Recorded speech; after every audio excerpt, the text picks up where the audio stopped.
ONÍRÈSÉ.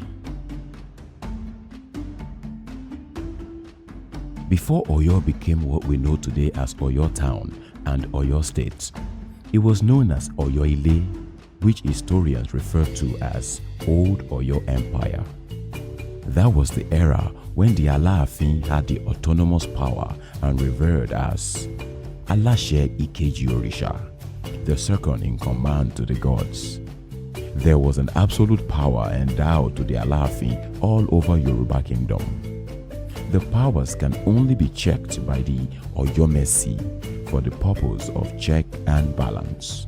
In fact, there was one Aláàfin who ordered for the head of his father-in-law simply because the wife indirectly challenged his authority while baiting the Aláàfin in the bathroom. You can grab a copy of Bashoronga to see the full story.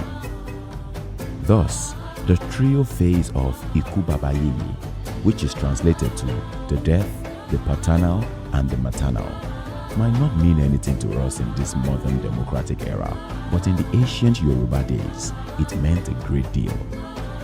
Behind the Aláàfin's Oyo's palace in the ancient days were rows of stalls where wood and calabash carvers, known as ONÍRÈSÉ, engaged in their craft work. ONÍRÈSÉ, as earlier said, literally means calabash carvers, but amongst these carvers, one was nicknamed ONÍRÈSÉ.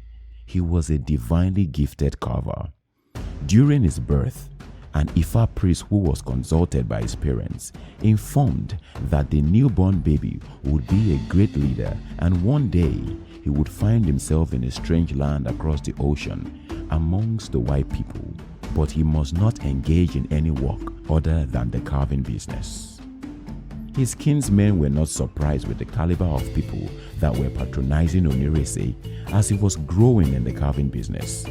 The Aláàfin, his chiefs, kings from neighboring towns, and all idol worshippers were all customers to this young man. His work was second to none in the entire Yoruba kingdom.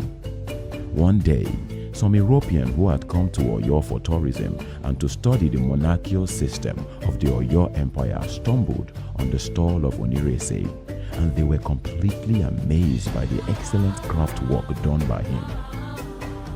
After all is said and done, ONÍRÈSÉ found himself in an exhibition in Switzerland where his work became the best amongst others. ONÍRÈSÉ spent 13 years touring different parts of Europe with the help of an European lady who had become his close associates. After tying the knot with this lady after an exhibition in a small town in Sweden, ONÍRÈSÉ decided to return home with his new bride for proper African traditional wedding. The entire Oyo township and its environs were filled to the brim with people who had come to witness this very rare marriage. It was a showcase of pure African tradition, and the Europeans that witnessed the occasion were fully entertained. After the wedding rites, the Aláàfin bestowed the title of Baálẹ̀ Ìrèsé to ONÍRÈSÉ for the great honor he brought to Oyo Kingdom. With the new title and responsibility, the Aláàfin believed that the white woman would not take the great man back to a strange land again. At this period back home, ONÍRÈSÉ desisted from making calabash again. Rather, he focused on other lucrative businesses and the governing of his little area. His old customers, who were highly placed all over Yoruba Kingdom, approached him to make calabash for them, but he refused bluntly, encouraging them to patronize his kinsmen who are still into the business. This attitude annoyed some prominent chiefs in Oyo, and they reported him to the Aláàfin, saying the man had become so arrogant and disrespectful. They wanted Aláàfin to give him a marching order to continue with the carving skill.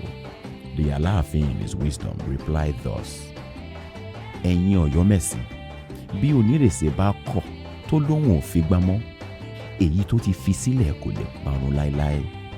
This simply means, if ONÍRÈSÉ, the calabash carver, desists from making calabash again, the ones he had made in the past can never perish.